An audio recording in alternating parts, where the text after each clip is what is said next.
Welcome to r/nuclear revenge, where we have a couple of murders. Our next Reddit post is from FC. My grandfather grew up in a rural Peruvian town where only his family lived, very isolated from others. They lived about a half hour away from the nearest town. This story happened sometime in the 1940s. As one would assume, everyone was close.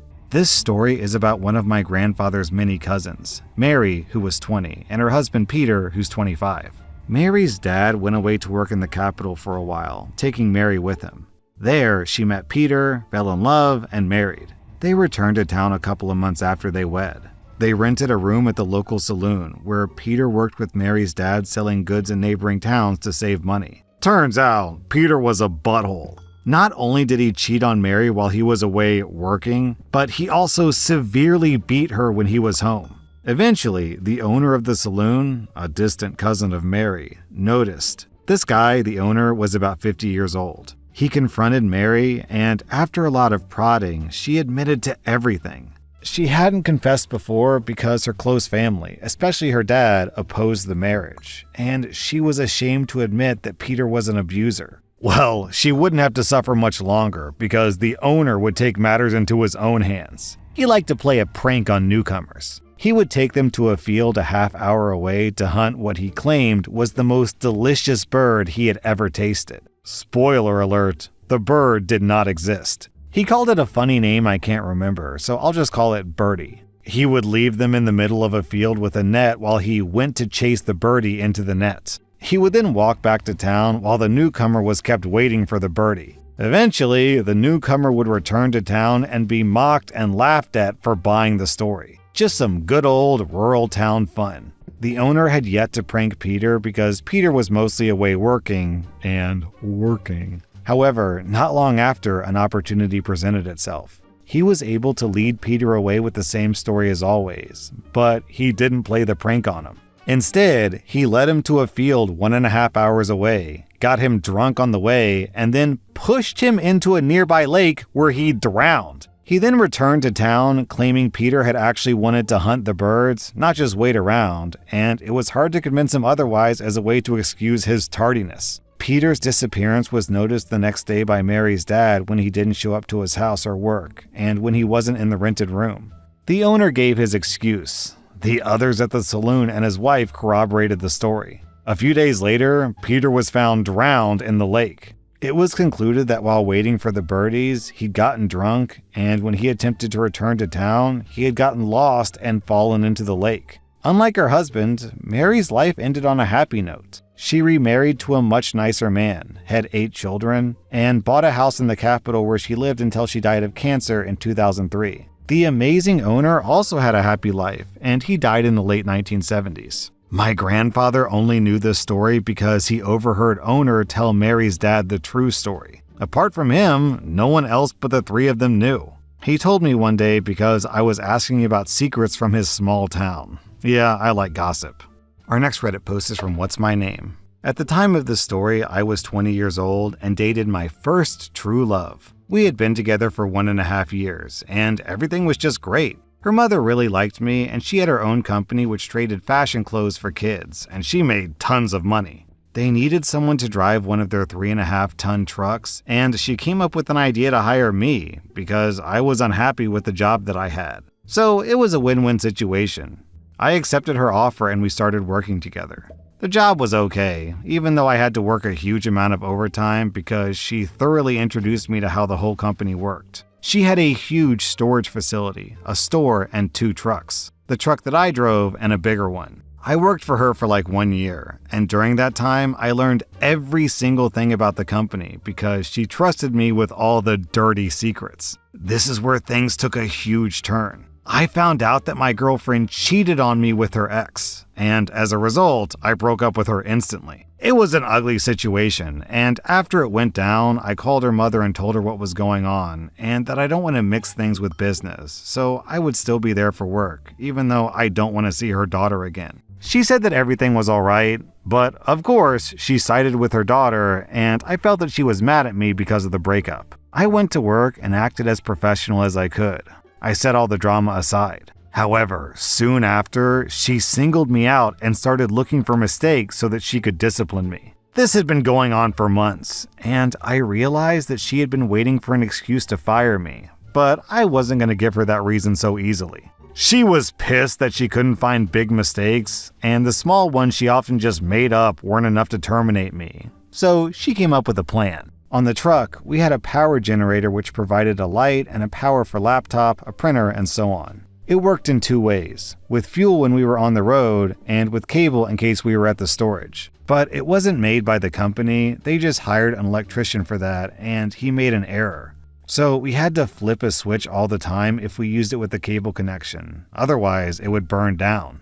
As I loaded the truck, she convinced a coworker to flip the switch back, and after a few minutes the lights were gone and I noticed something was wrong. The generator burned out, of course, but I knew I didn't forget the switch because I had loaded the truck for an hour and it only took 5 minutes tops to burn out, so it couldn't have been me. She didn't even hear me out. She just started yelling and fired me on the spot and stated that she was going to pay for the repairs out of my last paycheck, so don't expect any more money from her. I didn't take that lightly and told her, I don't think you want to go that way with me, but she refused to listen. It took a few days for me to cool down, but I wanted to give her a last chance. I called her and told her that even though I know what's going on and that she did set me up, but if I get my money, I'll just consider this over with and we don't have to see each other again. She told me to F off.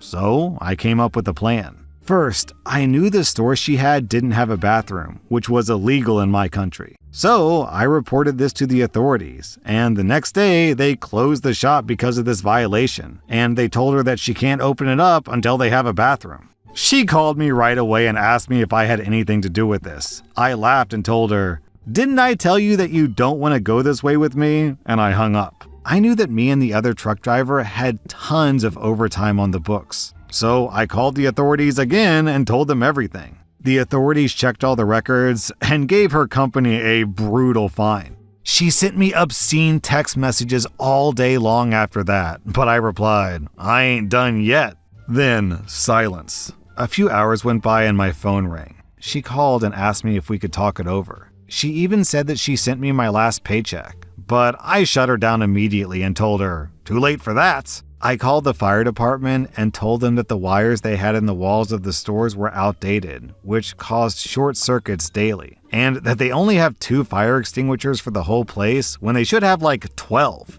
On that very day, they had to close the storage as well, so she lost the last place where she could make money for months until getting everything up to date and renew all the wires, which cost a huge amount of money. Because of all the fines that she got from the different authorities, she couldn't afford these renovations, of course. A few months later, she filed for bankruptcy. I know because my ex-girlfriend called me with, "I hope you're happy, you butthole. You made my family bankrupt." I never got my paycheck, but at that point, I didn't even care anymore. I was happy with the outcome. Well, I can see where OP's girlfriend inherited her morals from.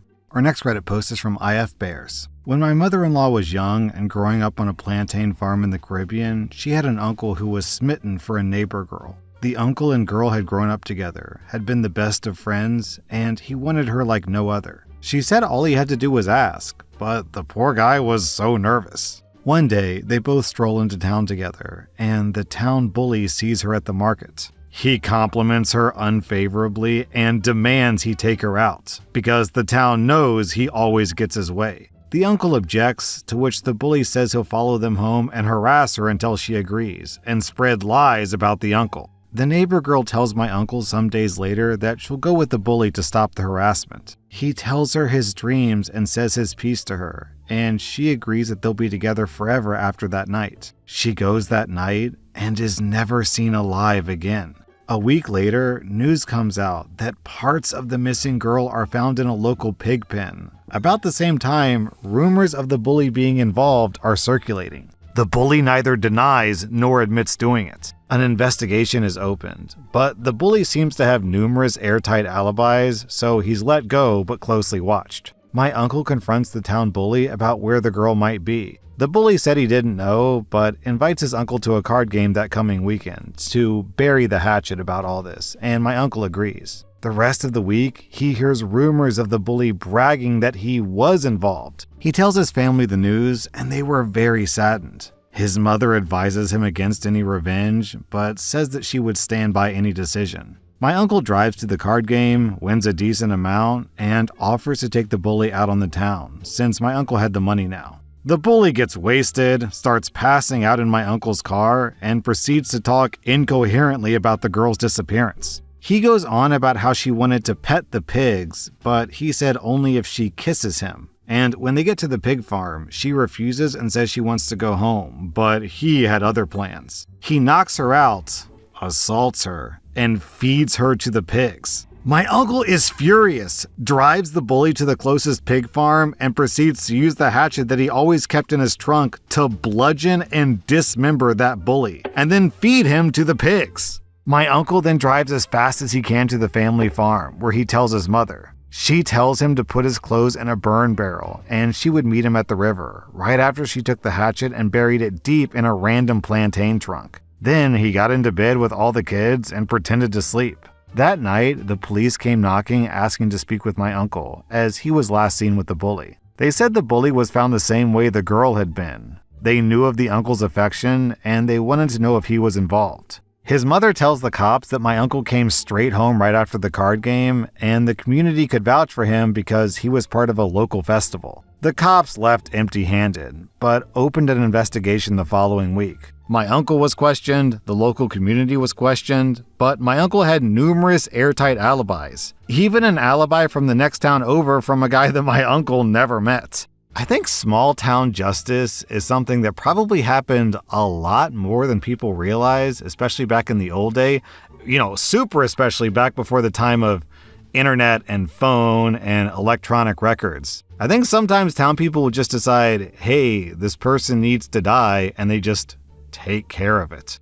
Our next Reddit post is from Wowie. This real-life revenge story involves a sheriff turned vigilante after his wife was killed in a shooting by southern mobsters. His name was Buford Pusser, and this was his righteous journey to avenge his wife. For most of his life, Pusser made his career in public service. Before he was a police officer, Pusser served as a Marine who later enjoyed a brief stint as a popular wrestler in Chicago. His tall frame and large build earned him the nickname Buford the Bull in the ring. In Chicago, he met his future wife, Pauline, and they got married 2 years later. The couple moved to Pusser's hometown in McNairy County, Tennessee, where Pusser quickly rose through the ranks of local law enforcement. He was elected chief of police, a constable, and later he was elected county sheriff at just 27 years old, making him the youngest sheriff ever elected in Tennessee history. The young sheriff was fearless and wasted no time cracking down on mafia activity, concentrating on the state border between Tennessee and Mississippi, which was controlled by two separate gangs, the Dixie Mafia and the State Line Mob.